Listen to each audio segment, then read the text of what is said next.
International trade is critical to the success of agricultural exporters, and the first step is getting goods from the fields to the ports. DCLI, the largest U.S. intermodal chassis provider, supplies equipment used to deliver containers loaded with agricultural exports to rail ramps and to ports for final delivery to overseas markets. In the face of strong headwinds during the pandemic and supply chain congestion that doubled the amount of time customers hold on to our assets, DCLI increased marine chassis on the street by 60% and brought out-of-service levels to all-time lows to keep agricultural exports moving.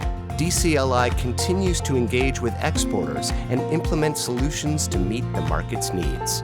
In major inland and port markets, we have deployed assets to areas of highest demand to improve service to agricultural shippers. We will invest hundreds of millions of dollars this year alone in new units, chassis refurbishments, and upgrades to enhance our fleet and provide shippers with high-quality, reliable equipment. DCLI will continue to work with our partners to strengthen the resilience of America's agricultural supply chain. To learn more, visit dcli.com/ag.